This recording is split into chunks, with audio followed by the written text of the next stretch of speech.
제일 중요한 게 뭐냐면요. 이게 이렇게 본질은 뭐냐면은 사실 지금 내란이 진압됐습니까? 윤석열이 엊그제 구속 기소됐거든요. 그러니까 구속 기소됐다고 끝나는 게 아니잖아요. 그러니까 내란의 진압이라는 것은 지금 윤석열 시대가 종결돼야 되는데 그렇다면 저는 아마 제가 판단하는 기점은 아마 파면 결정일 겁니다. 파면 결정이 돼야 대선도 치르고 내란도 사실상 종결이 됐다라고 우리가 볼 수 있을 것 같아요. 그렇다면 파면 결정이 나려면 파면 결정 언제 납니까?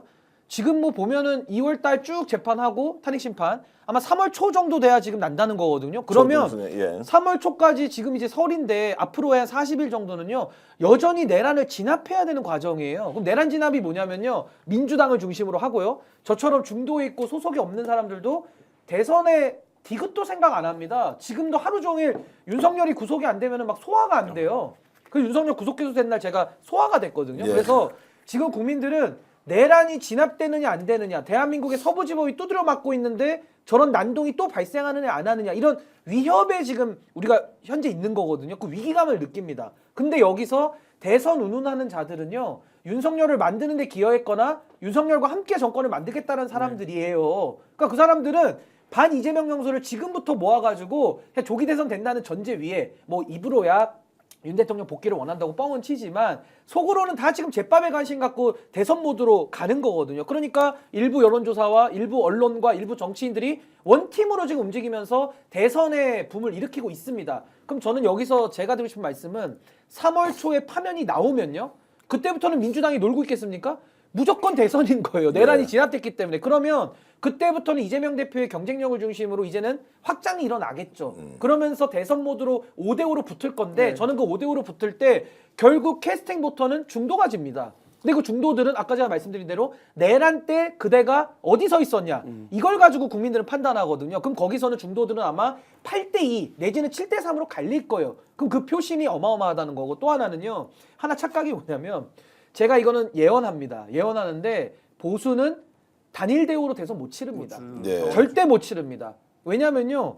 국민의힘 안에는 지금 국민의힘은 정광훈한테 사실상 그 먹힌 당인데 국민의힘 안에 먹힌 사람들도 친윤과 반윤으로 나뉘어 있습니다. 친윤은 김문수 생각하시면 되고 반윤은 한동훈 생각하시면 됩니다. 뭐 오세훈은 그 둘이 언저리에 걸쳐 있겠죠. 제가 얘기하고 싶은 거는 국민의힘 안에도 친윤과 반윤 그룹이 탄핵을 놓고 계속 논쟁할 겁니다. 탄핵의 강을 지난 박근혜 탄핵도 지금까지도 강을 못 건넌 사람들이 지금 당한 탄핵의 강을 건너겠습니까? 어불성설이고 또 하나는 이준석 의원이 벌써부터 조기 대선 캠프 뭐 운운하면서 특보단 임명한다고 해요. 그러면 이준석이라고 하는 범보수의 하나의 그 대선 주자가 하나 있는데 이 자는 한동훈 쪽하고는 연결은 하고 싶겠지만은 범보수 연대에는 상당한 걸림돌이 될 겁니다. 보수 내부에서 비토가 크기 때문에. 그래서 친윤과 반윤과 개혁신당이라고 하는 이 세 덩어리가 과거에는 세대포 이론이라고 해가지고 반문정서로 뭉친 게 맞는데 이번에 내란을 겪고 윤석열이 구속된 상황에서는 세대포 이론은 택도 없는 소리가 되는 겁니다. 네. 그래서 절대 보수는 단일 후보를 못 내기 때문에 저는 오히려 민주당이 지금 할 일은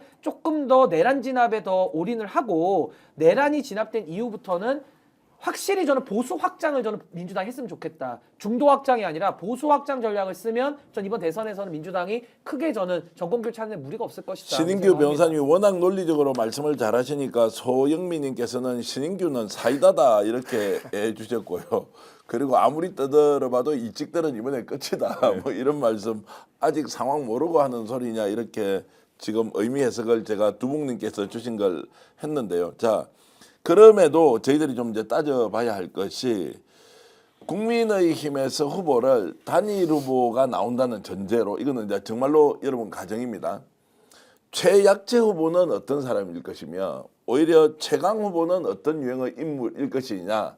자 본질적으로 민주당과 대결해도 안 될 것이지만 자 국힘에서 후보를 낸다면 최강 후보와 최약체 후보 이렇게 좀 구분을 해서 사람들 좀 거론해 주실 수 있겠습니까? 뭐 그냥 개인적인 의견이고 큰 의미도 없지만 제 의견이 왜 의미가 없습니까? 지금 최약은 김문수가 나오는 거죠. 김문수가 나오면 완전히 갇혀 폐쇄적인 정당이 될 거고 그렇게 되면 저는 역대 그 국민의힘 계열이 얻었던 득표율 중에 최저 득표율이 나올 거라. 최저 득표율. 그러니까 왜냐하면 그거는 유권자 분포가 그래요. 유권자 분포를 넘어설 수는 없는 거기 때문에 김문수라는 인물은 전혀 뭐 인물의 어떤 참신함이나 경쟁력이 있다라고 느끼지 않고 중도에서도. 네.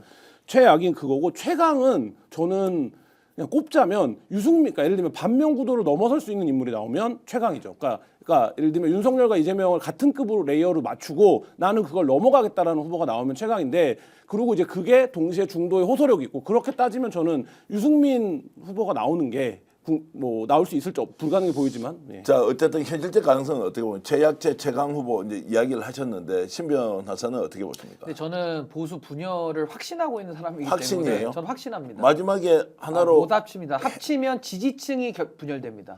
그래도 만약 대결해 볼 수 있는 상황이 온다면 단일 후보로 가지 않을까요? 저는 매우 어렵다고 봅니다. 매우 어렵다고 매우 본다. 어렵습니다. 왜냐하면 이 탄핵의 강이라는 게요. 그러니까 예. 지금 이런 겁니다. 과거 국민의힘, 그러니까 새누리당에서 자유한국당 왔을 때도 탄핵의 강을 못 건너서 바깥에 바른미래당, 바른정당이 있었습니다. 그것도 강을 못 건넌 거예요. 한 집안을 못 했다니까요. 지금은요.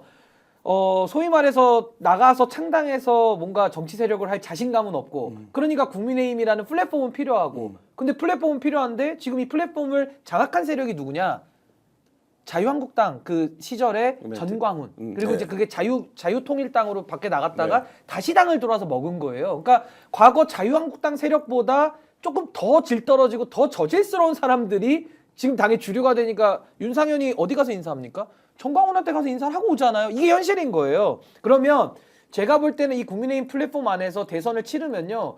김문수와 저는 한동훈이든 뭐든 뭐 그 소위 말하는 나름의 반윤 진영에서 뭐 오세훈이 됐든 한동훈이 됐든 누군가를 낼 걸로 봐요. 근데 내면 옛날처럼 김문수라는 그 소위 말한 꼴통 보수가 한 3에서 5% 정도면은 뭉개고 갈 수가 있는데 지금은 김문수가 거의 더블 스코어로 1등이 나오고 있어요. 당원에서는. 그러면 그 김문수 쪽에서도 최소한 선거 보전에 관한 기대가 있고 하다 보니까 뭔가 이렇게 경선에 응했을 때 자기들이 이길 수 있겠다라는 기대를 갖고 아마 나와서 저는 김문수 쪽이 승리할 가능성 매우 높다고 보고요. 만약에 김문수가 그렇게 아슬아슬하게 오세훈한테 졌다. 그럼 이 자들이 오세훈을 도우는 게 맞잖아요. 근데 자기들이 이 결합이 안 되는 겁니다. 지지자 예. 결합이. 그래서 저는 국민의힘 내부도 단일 대우가 어렵고요. 더 나아가서 이준석 대표도 제가 볼 때는 한 3에서 5% 정도는 얻을 것 같거든요. 근데 3에서 5%도 꽤 크죠. 보수 입장에서 지금 표가 1%가 급하니까요. 그럼 아마 이준석 의원을 되게 땡기려고 노력을 많이 할 거예요. 그럼 이준석 의원도 5%로 나가는 건 아무 의미가 없기 때문에 자기 장사 다 하고 나서는 아마 마지막에는 저는 합치는 모션을 할 걸로 저는 보는 건데요. 그렇게 됐을 때는 양쪽의 지지자들이 그동안의 윤석열 시대에서 뭐 저도 소송까지 하면서 당을 나오지 않았습니까?